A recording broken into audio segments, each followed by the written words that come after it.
Welcome to Supply Chain Management Cloud Integration Capabilities. In this session, we'll be providing an overview of all of the different integration and extensibility options that are available to you from the SCM Cloud. The objectives of this lesson are to be able to explain and describe the different integration options and explain these options in the context of different scenarios and integration requirements. You should be able to explain how web services are used for integration, in addition to business events and how they are used for integration. We will also be touching on B2B and how B2B is supported within SCM Cloud. You should also be able to describe how Oracle Platform as a Service, or PaaS, fits into the overall integration landscape. And finally, you should be able to determine, based upon your own unique use cases, which integration option is best. The topics that we'll be covering for today are supply chain management and integration overview. So we will be providing a overall context for some of the different integration options that we'll be covering a little bit later. We'll be talking about web services, business events, B2B. We'll also be touching on file-based data integration, integration with Oracle PaaS, followed by just some other integration considerations. And we'll be wrapping this up with some discussion about how you go about choosing the right integration option. Let's start with integration and extensibility common scenarios. So here we have a diagram that covers sort of the end-to-end process. And starting with the left-hand side, what we have here are we have Oracle Cloud applications. And we will be focusing in this session on supply chain management, but many of the things that we'll be covering also apply to other cloud applications, specifically Oracle Financials Cloud and Oracle Procurement Cloud. So you should be able to apply a lot of these concepts to other cloud applications in addition to SCM Cloud. In this second section, we'll be talking about some of the common scenarios. And here what we've attempted to do is simply highlight some of the most common scenarios or integration patterns that we come across. It is not intended to be a comprehensive list, but if we go through these one by one, let's start with recurring transactions. So recurring transactions is probably the most common type of integration scenario that we come across. And here, we'll often see them in situations where we have a hybrid environment or Oracle SCM Cloud is working in conjunction with other applications, be it other Oracle applications or third-party applications, to be able to round out your complete business process solution.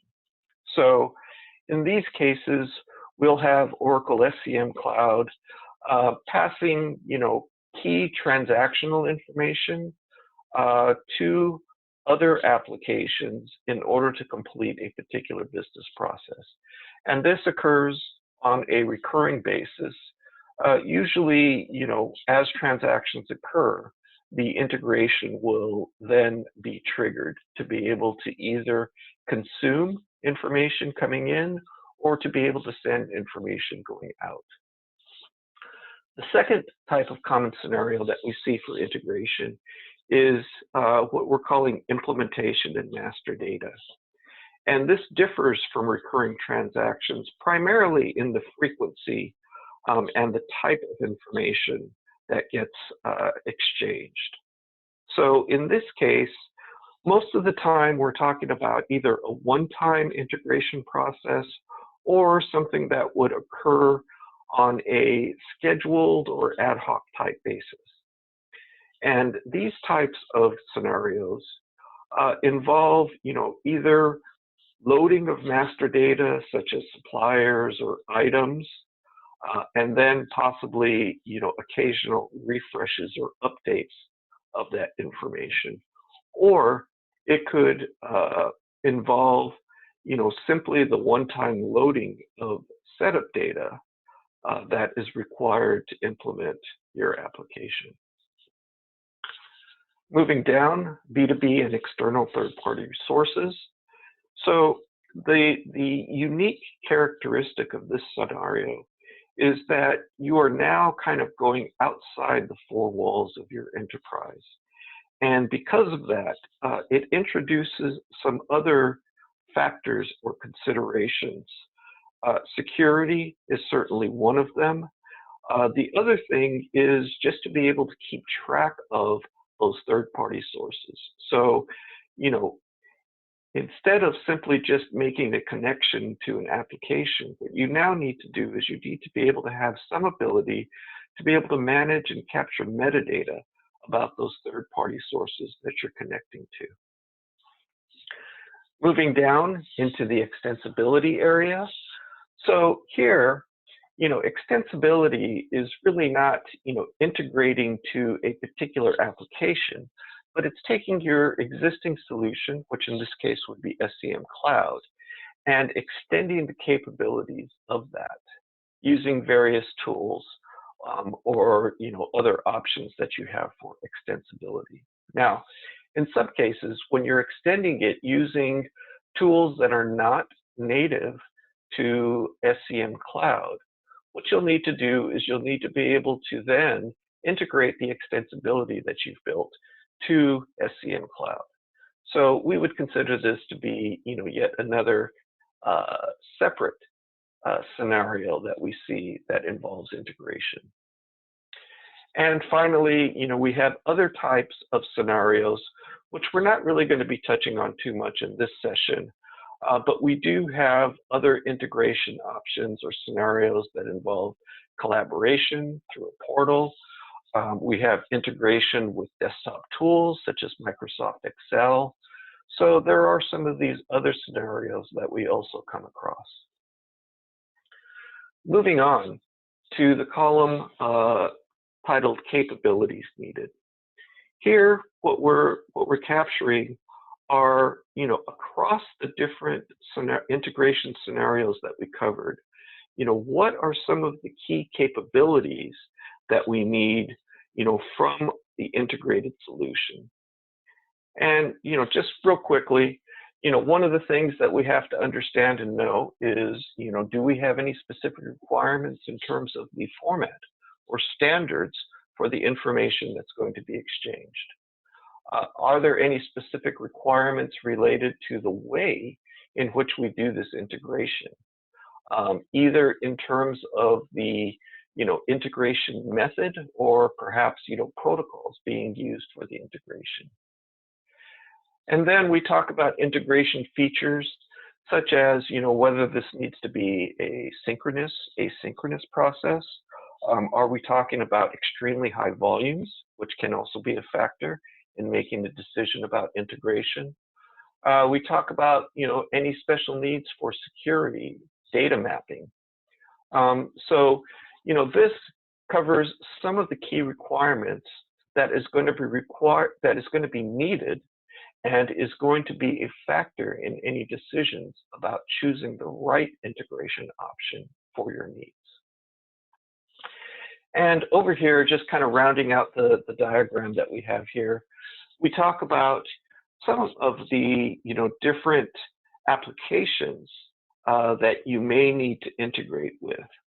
So, there may be other Oracle applications that need to work with your SCM Cloud implementation. There may be third-party applications, both cloud and on-premise, that need to integrate with your SCM Cloud. If we're talking about B2B, we've got the whole network of trading partners that you need to connect with. Moving down, we also have a set of partners that have built solutions that complement and extend the capabilities that are in SCM Cloud. And so, you would need to integrate with these partner solutions to be able to take advantage of their particular set of functionality. And on the bottom, we have Oracle Cloud Platform. This is Oracle PaaS. And we primarily think about this in terms of, both the integration capabilities that are available within Oracle PaaS, as well as the other services that are available to be able to extend your SCM Cloud solution.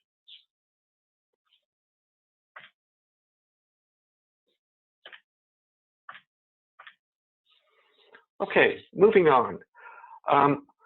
This is a diagram to provide another view, or perhaps a drill down view, into the SCM Cloud itself, and look at it from a functional architecture perspective, and specifically, how we go about architecting our solution to be able to support integration and extensibility. So we'll actually start with the second box here, which is the core set of products that go into the supply chain management cloud. So here we're talking about product offerings such as order management. We're talking about product hub, inventory management, manufacturing, and so on. Okay, so all of the different products that go into the SCM Cloud are going to be represented as this box here, which we call SCM Cloud Applications. Now, we have a number of capabilities surrounding these applications that are native and built into your SCM Cloud. I'll start with the top with what we're calling application extensibility frameworks. And what these are components or tools that are available to be able to extend what is available, let's say, out of the box by our SCM Cloud applications. Okay, some of these you're probably already familiar with. Our Flex framework has been around for a very long time, since the beginning of our cloud offerings. And this allows you to be able to identify, define, and create additional attributes that may not be part of the out-of-the-box solution. We also have newer capabilities that are available with some of our SCM products. Specifically, I'm talking about Apps Composer here, as well as VBCS, which stands for Visual Builder Cloud Service. And this is something that is available as a standalone service within our PaaS set of offerings, but is also part of the development tooling that is used to build our cloud applications. And all of the things that are mentioned here in this extensibility framework have capabilities to be able to extend functionality that you get with your core set of applications. Moving down, I'm going to talk a little bit about the interfaces.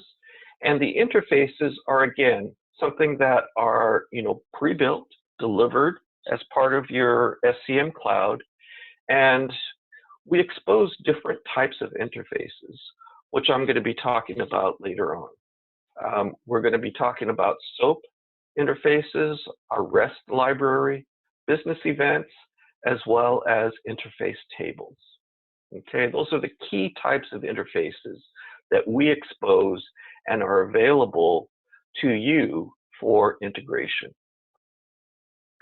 Now, finally, we're going to talk about integration frameworks. And integration frameworks, again, are native capabilities that are built into the SCM Cloud. And in this case, they are built on top of our interface layer and provide some type of additional integration capabilities. The first one, which we'll be covering later as well, is B2B, or collaboration messaging framework. And this is a common component that uses all of these different interfaces underneath, but is really intended to expose a common interface purpose-built for B2B. And in addition to that, it also has some light trading partner management capabilities and does mapping services as well. So we'll talk about that a little bit later. The other capability that I would put into the integration frameworks category is the ability to do file uploads and downloads. Now, we've got a couple of options here, but the one that's most commonly used is something called FBDI, or File-Based Data Import, I believe is the acronym. And this capability is built on top of our interface table type of interfaces. So that is, again, something that we'll cover in a little bit more detail in subsequent slides. So now let's talk specifically about these different interface options. And I'm going to start with REST services. So REST services is really kind of the primary focus for all of our SaaS set of products and applications. There's been a tremendous amount of work that's been put in over the past 12 to 18 months, and there continues to be a tremendous amount of work in building out new REST services or APIs. Currently, within the SCM Cloud, we have about 200 REST services or APIs. And I think if you compare that to where we were, let's say, about a year ago, that's a tremendous increase in the number of REST services that we provide. And this is going to be a continued focus in terms of building out our interface capabilities. As I talk about some of the other interface options, they will still continue to exist, but in terms of looking for new interface options, I guess, the growth is really going to be primarily in the area of new REST services.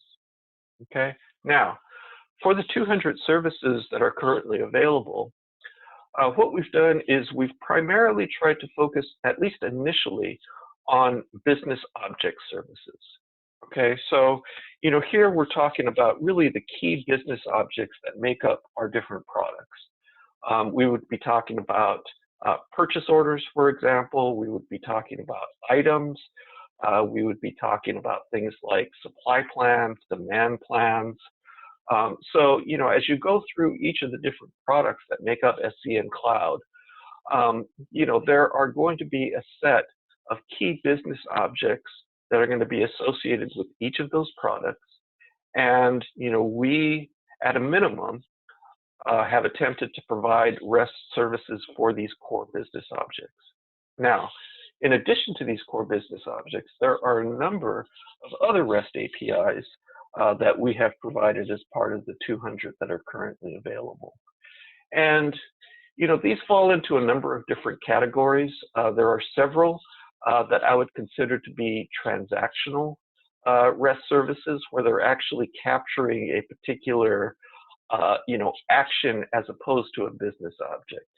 And here, just as a brief example, we might be talking about something like inventory movements, okay, which is certainly something that's very important, but is not really considered as a business object per se. We also have several REST services that cover setup and configuration functions, and are starting to develop a set of REST services that are really kind of UI focused to be able to provide, a list of values if you're using REST to be able to build out a custom UI. But these services can also be used for integration use cases as well. Moving on, what are some of the capabilities of these REST services? So REST uses the actions that are provided by HTTP. And the ones that we focused on are really the standard CRUD actions.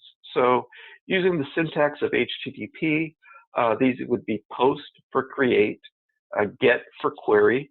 We're using the patch action for update, and then delete. Okay, so all of our business object REST services should, at a minimum, support these standard actions. Okay, now some of the other REST services, such as the transactional services, may not support all of the transactions. It really depends upon the service itself and how people will be using these services. In some cases, it doesn't make sense to support all of the standard actions. So again, business object services, all of the standard actions should be supported. For other REST services, we will support the actions that make sense for that service. Okay. Now, in addition to these standard actions, we also have cases where we have custom actions. And these are situations where, one of the standard actions really don't quite fit in terms of the functionality that the REST service is providing. And so you will see, some cases of this. We try not to create too many of these custom actions, but where they make sense, you will see custom actions used. Okay. Now, in terms of general usage for REST, so REST actually can be applied to most integration use cases. Whether it be, what I would say standard application integration. But another thing important to note here is that when you're using PaaS to either build, custom solutions or extensions, just about all of the PaaS services use REST as well as the means to be able to communicate. Okay. The final point here, I think I started with this, but REST truly is very strategic in terms of how we want to build out the integration capabilities, not only for SCM Cloud, but for all of our cloud SaaS offerings. All right, so next let's talk about SOAP services. Now, SOAP services have been around for quite some time. If we look across the SCM Cloud, we currently have about 70 services that are available. Okay, these services, are going to be supported into the future, but in general, you shouldn't expect to see too many new services get delivered. There may be exceptions where we would create, a couple of new SOAP services, but in general, we are going to be shifting, all of our focus to REST for new development and new interfaces. Okay, but for the 70 services that exist, we do have full documentation, not only for the SOAP services, but also for the REST services. But specifically for the SOAP services, when you look for documentation, you need to note that the documentation is currently split into two sections.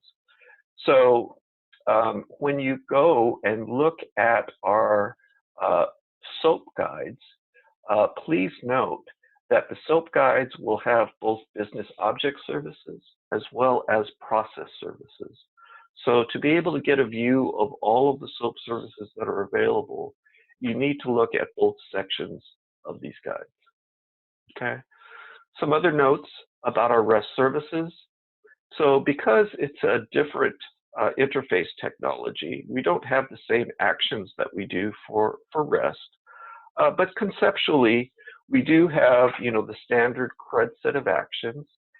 And SOAP allows, pretty much any number of other actions, or in this case, the term is operations, to be used.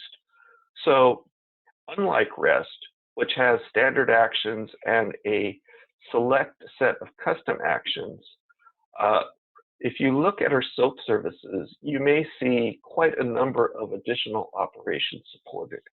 And again, that's just going to vary based upon the SOAP service itself and what capabilities make sense for that particular SOAP service. Okay. In terms of usage of these SOAP services, they are traditionally used for basic application integration. They happen also to be used as part of our business event implementation. And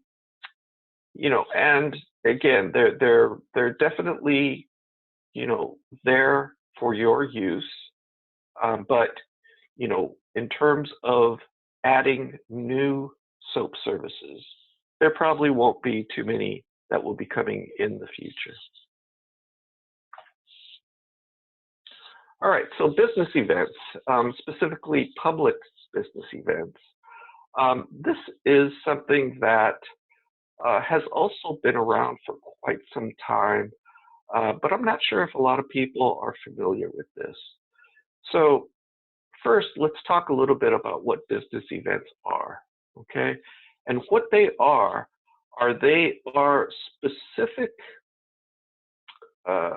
points in a business process that are published to a centralized repository, and from there, you can subscribe to the events to be able to start an integration process. So, number one, this is very much a publish and subscribe type mechanism, okay?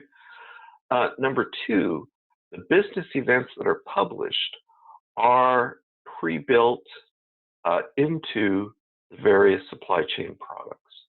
So this is not something where you can have user-defined business events, okay? There are a finite set of events that have been defined and are available to be subscribed to. Now, the subscription part of business events uses Oracle Integration Cloud Service, which is one of our PaaS services.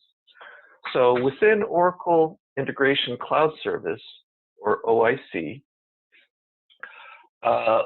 and using the ERP Cloud Adapter, what you can do is you could query for all the different events that are published by Supply Chain Cloud, and you could register a subscription to that event, okay?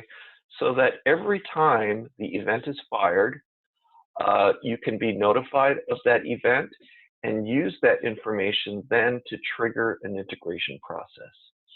So going back to the diagram, we have a set of example events. So something like, order status update, purchase order approved, work order created, shipment request generated.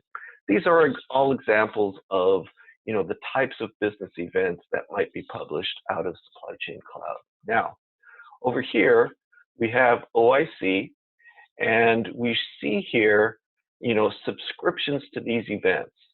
So for one thing, you don't have to subscribe to all events. So we'll say here for order status updated, there actually are no subscriptions to this event, which is fine. For this next event, purchase order approved, we actually have a couple of integration processes that would be interested in this event. So that every time there is an approval of a purchase order, these two integration processes will subscribe to that and will take the information related to that purchase order which was approved and use that to kick off some integration process, okay? Similarly, down here, we have yet another integration process, and this integration process it has subscriptions to two different events. So in this case, whenever a new work order is created or when a new shipment request is generated, the subscription here is going to notify this integration process, and it will then take that information to be able to kick off its process and provide that information or use that information to be able to integrate with some other solution or application.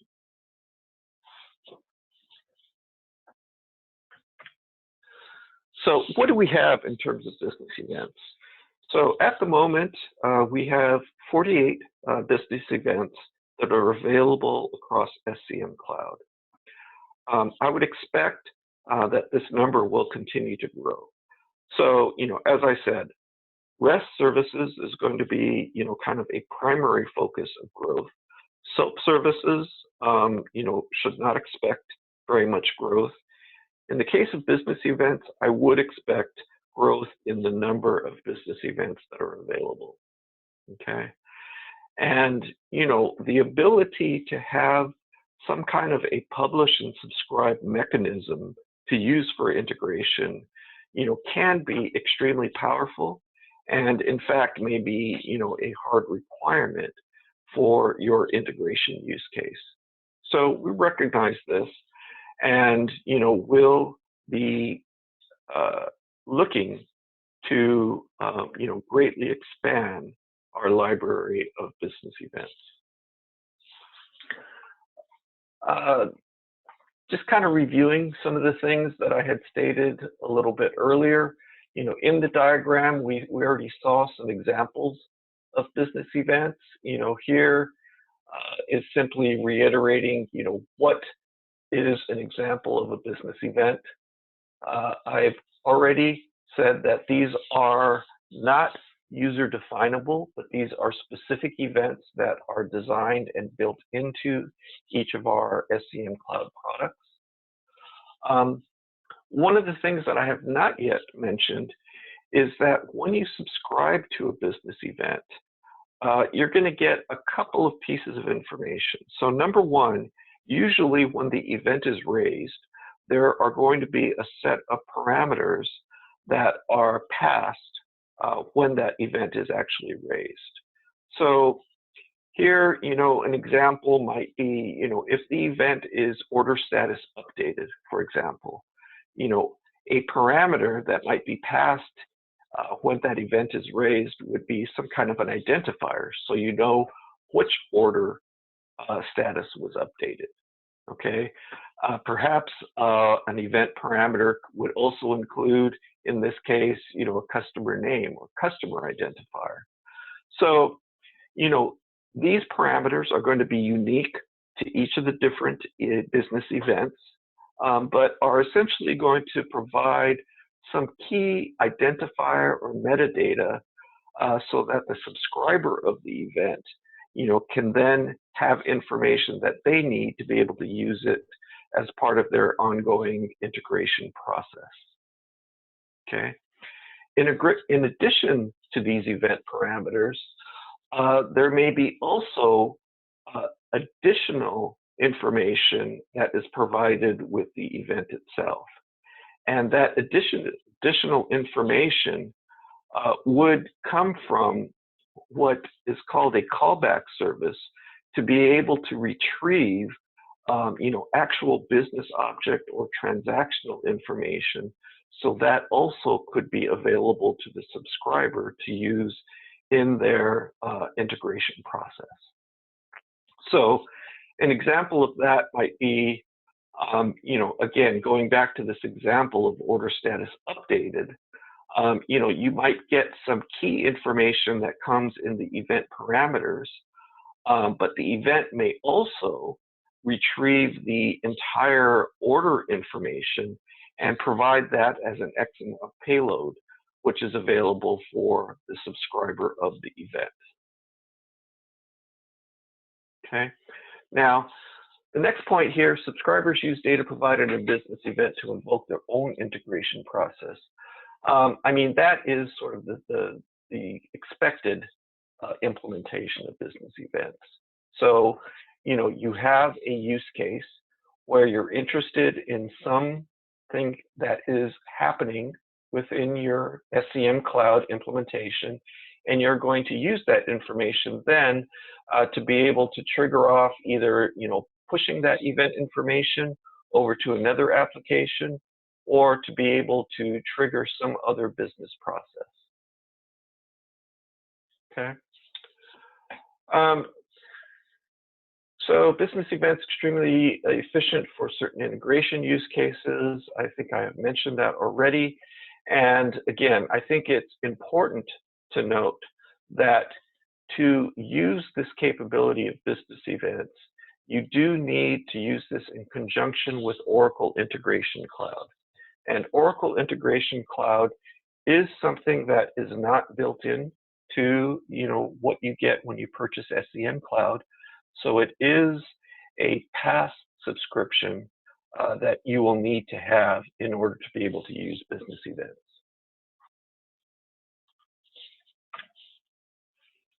Moving on. So now we'll talk a little bit about B2B and what is available for B2B integration within SCM Cloud. Now, collaboration messaging framework is the common component that is used for B2B integration. Now, and as a common component, it works with every one of the different products that are available in SCM Cloud. In addition to that, it also works with products from our Financials Cloud and Procurement Cloud. Okay, so this is really sort of a single gateway that is used for B2B integration.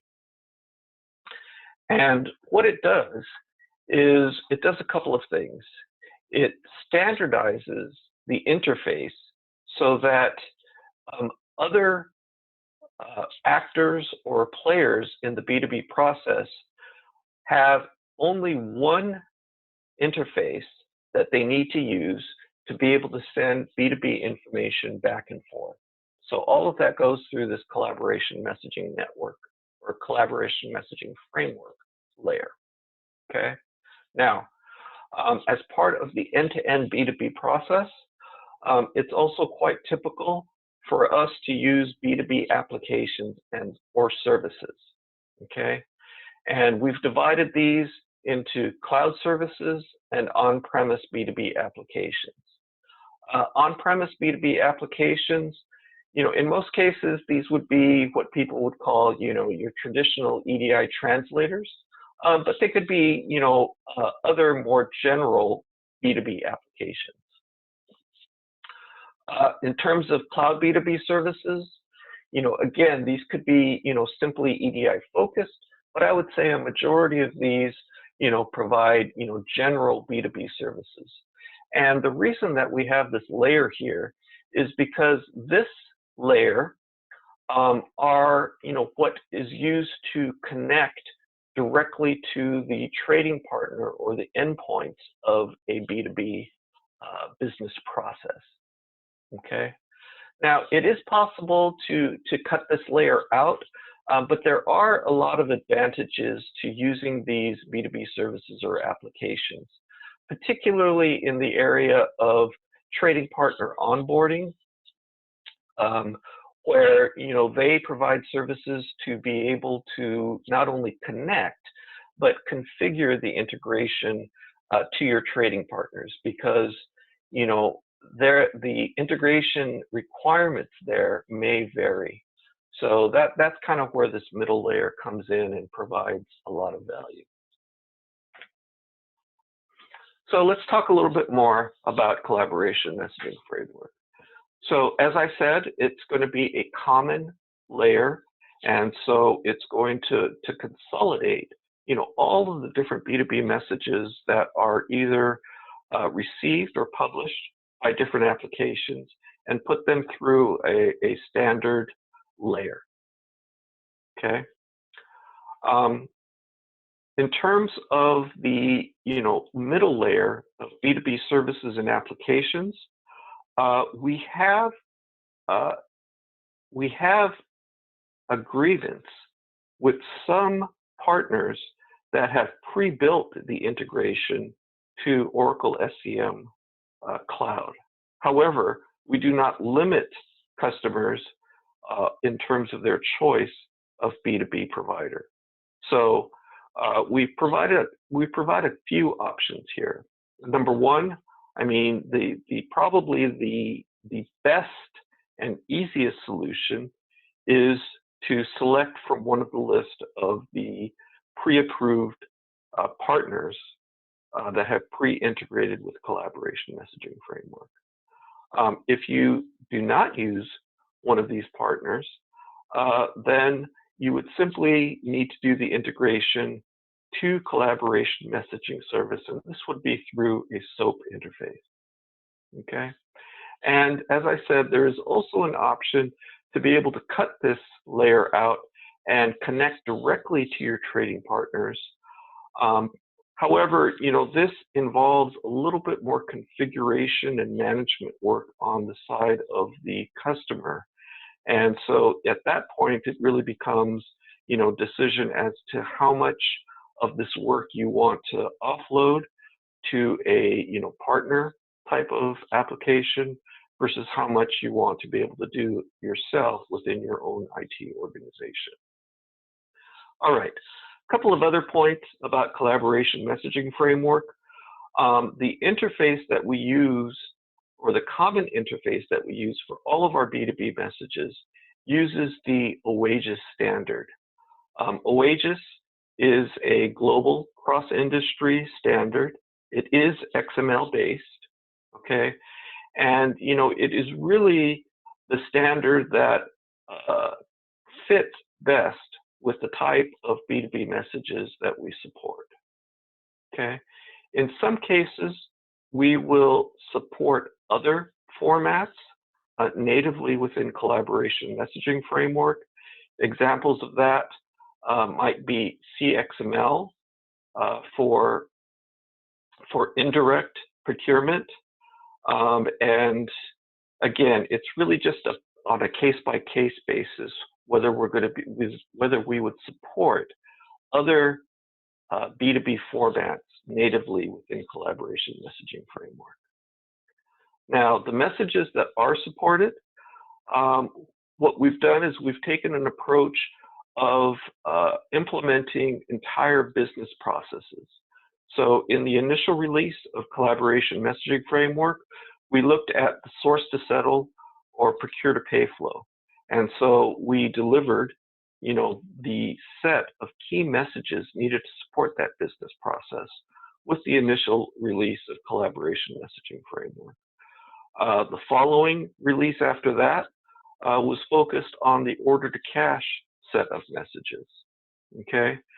And as we develop and deliver more B2B messages, we will similarly be trying to focus on providing complete business process messages rather than just providing individual messages that might not necessarily satisfy all of your B2B requirements for a particular business process.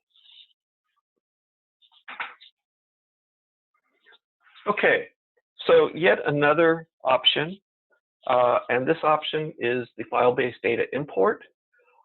This is something that has been around for a long time. I didn't provide a listing of how many of these we provide, but we do provide several. Couple of things to note about the file-based data import, or FBDI. Number one, it is intended to be used for large sets of information. Okay, so these are really intended to be sort of large numbers of records that would go through and be processed as a single batch job. Okay, another thing to note about FBDI is that the source of the information originates from a set of Excel templates. Okay, so if you're loading in large sets of data, what you would need to do to be able to use FBDI is to take the Excel templates or spreadsheet templates that are provided and use those templates to fill out all of the information. From that, the process then is a series of jobs to be able to take that information, load it into our Universal Content Manager, and then ultimately to take that information and load it into our interface tables. okay? And from there, the last step of the process is to run a process that will then take the information from the interface tables and actually, pull them into the product itself, into the production set of tables, okay? So there are a few steps involved in using FBDI, but again, for something that is, does not need to be processed right away, that involves large sets of data, this is a very good option for people to use. Okay, so what we've done so far is we've gone through and talked about what are the key interface options that you get with Supply Chain Management Cloud. Now what we're going to do is we're going to talk about, Oracle PaaS. And Oracle PaaS, as you can see from the diagram, has, a lot of different capabilities or different services that are available. And, PaaS can be used also for a number of different needs. So it's not just about integration. And because of that, what we'll do is we'll focus specifically on this part that is headed integration, okay? And even within integration, you'll see here that there are a number of different PaaS services that come under integration, okay? Due to time, what we're going to do is really focus on one of these integration solutions, and that is going to be Integration Cloud, which we have talked about already. So a little bit more about Oracle Integration Cloud, or OIC. So what is it? OIC is really a, fairly generic integration tool that can be used for all kinds of integration scenarios, okay? It works and is specifically, has an adapter for our SaaS applications, but goes much beyond just our SaaS applications. So OIC has the capability to connect to a number of Oracle as well as non-Oracle applications. And it does this through its adapter framework.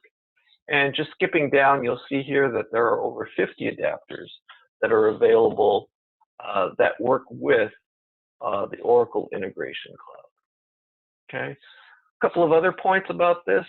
In terms of easy to use, that is one of the key focuses of this tool. So, it is really not designed to be a developer tool. It's designed for a higher level of user and, provides the UI and customer experience to be able to allow that to happen, okay?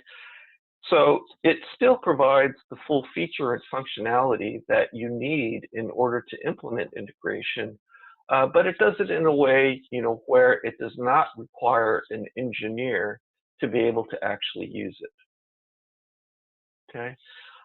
It provides, mapping capabilities. It provides, the ability to be able to use our public business events, which we covered in a couple of slides back. And, it really is the key integration service that is made available across Oracle applications. So, like I said, it definitely works for Oracle SaaS, but it goes much beyond that. And, for any type of integration that you're looking to do, Oracle Integration Cloud is definitely, the place to start, I would say, in terms of actually implementing the end-to-end integration.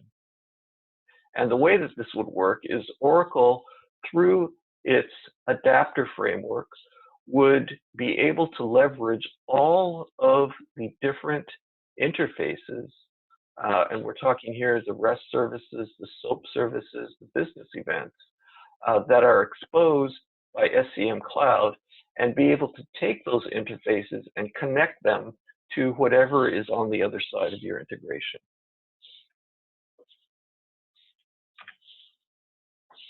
Okay, so here are very quickly some other integration options that are provided, natively within the supply chain management cloud. ADFDI, or our desktop integration capability, is used to be able to upload and download spreadsheets directly within the SCM Cloud set of products. We have the ability to export and import setup data, which is separate from the FBDI process. We also have seen situations where our publisher tool, or BI publisher, is used for integration, and that happens by creating a publisher report that outputs XML, and then some other process will take that XML and use that as the source to integrate into another application. Now, these situations are less common than what we've already covered, but in order to provide a complete picture, I did want to mention these as other integration options. Okay, so to summarize, what we've gone through is we've gone through, a number of different integration options, starting with the various types of interfaces that are available and built into SCM Cloud. So that would include, the REST services, the SOAP services, and the business events. Okay. In addition to that, there are other integration options that are available from within SCM Cloud. And here I'm talking about the file-based data import, and less commonly used ADFDI, the export-import function, as well as BI Publisher. Okay.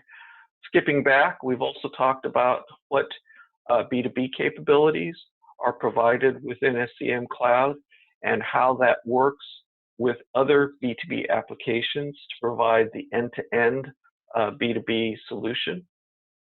And we've talked a little bit about Oracle PaaS, and specifically Oracle Integration Cloud, which is part of Oracle PaaS, to be able to use to be able to complete your end-to-end integration flow. All right, what are some other things that we need to look at?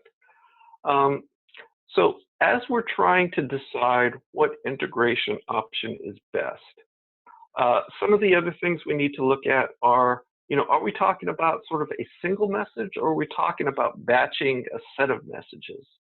And, I think we've touched on this a couple of times in some of the earlier slides, but this is something that you really need to understand in order to be able to make the correct decision on which integration option to choose. Okay. Synchronous versus asynchronous. Again, this also is going to be very important in terms of what option you choose. Some of the integration options that we've talked about are inherently asynchronous, okay? Some of them are inherently synchronous. So depending upon what your unique requirement is, if there is a need to have one or the other, that is going to be another factor in deciding what is the best integration option. Another thing that you need to take into consideration is what we're calling integration patterns. Now, what we're displaying here is not a complete set of all integration patterns that exist. So this is greatly simplified, but it does talk about what some of the most common integration patterns are that we see. Okay, and starting with the top, one of the integration patterns is simply what I'll call in. Information is coming from some external source. It needs to get loaded into SCM Cloud, And really, that's the end of the exchange. I mean, there doesn't need to be any kind of a response. All you need to do is to be able to load information in. Okay. Another pattern is what I'll call request reply. So here, and it could go both ways. Either some external system needs information from the SCM cloud, and it's going to issue a request, and in return, it's going to need some kind of reply for the information that was requested. Okay, this could happen synchronously. It could happen asynchronously. And as I said, it could also flow in the opposite direction, but that's a little bit less common. And what I mean by that is, in some cases, we have a request that is initiated by SCM Cloud that needs to call out some external system and then get back the requested information into SCM Cloud. Okay. The third pattern is publish subscribe, which is a fairly common and well-known pattern. And this directly ties into the business event capabilities, because really, the only way to implement publish subscribe, or maybe not the only way, but the best way, I'll say, to implement publish subscribe is through our business event framework. Okay. And so this also needs to be looked at in terms of consideration to pick the best integration option. So here I'm going to go back and just do a quick review. So we started with this slide, and what we were doing is we were looking at what are some of the different common scenarios, what are some of the capabilities that are needed, and now that we've gone through and looked at the different integration options, we could go back through and look at some of these and have a better idea about how we at least start the process of trying to pick the best integration option. And as an example, here where we have implementation and master data, well, what do we know about that? We know that it is primarily a one-way transaction in terms of integration pattern. We know that it typically involves large numbers of records. We know that it is something that is done either on a one-time basis or is done on some scheduled basis or perhaps an ad hoc basis. Okay. And because we know those things, those are all going to be factors that help determine, what the best integration option is for this type of scenario. Okay, so, as we go through and look at the scenario, there are some things that are going to be inherent in the scenario itself that are going to help inform what the best integration option is. Okay, it's not always going to be black and white, but as we went through the example of implementation and master data, we could see that we're starting to narrow down, what the requirements or criteria are to be able to pick the best option. Now, what I have here is really a table to help guide you in selecting that best option. So what we have here is, simply across the top, the key integration capabilities that are available from SCM Cloud. And then here we have some of the key considerations that we've just talked about. Okay, is it one time? Is it recurring? Is it a B2B scenario? Do I need this to be synchronous or asynchronous? Okay, and so as we go through and look at our specific case that we're trying to solve, we could go through here and we could see what of these options are available for one, and then from there we could try to decide which one is actually the best. Okay, so in some cases there's only going to be one option that's available. In many cases, there will be more than one option available. And there, it's simply a case of figuring out of the options that are available, which one is the best option. Okay, so this table is not going to necessarily give you a single answer, but as I said before, it's intended to help guide you to being able to figure out what the best option is for these different integration requirements and use cases. So this really concludes this session. For reference, because we have covered a lot of information and not really delved into much detail on any specific one of them, there are links here for details on a number of the things that we've covered in this session. Just some additional resources that are available. And finally, just to circle back to what some of the key objectives were when we started out. So, can you describe the different integration options based upon scenarios and requirements? Well, we did cover that. So, hopefully at this point you do at least understand what the options are. Web services, we definitely covered. Business events, and how business events are used, and how they affect the decisions that you make in terms of choosing to use business events for your integration use case. We've talked about collaboration messaging framework and how that is used as a component to be able to address B2B integration. We've kind of scratched the surface on Oracle PaaS, done a little bit of drill down on one of the PaaS services, which is the Oracle Integration Cloud service. But definitely, there's a lot of capabilities and individual services that are available as part of SaaS.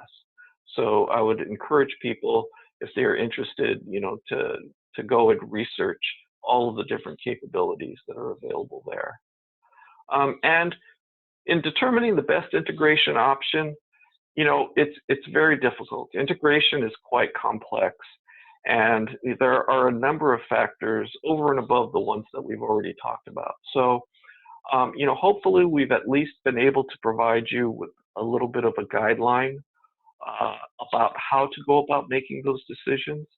And really, if you're able to at least have that, as well as understand what the different options are, I think that will go a long way to being able to determine, the best option for your unique situation.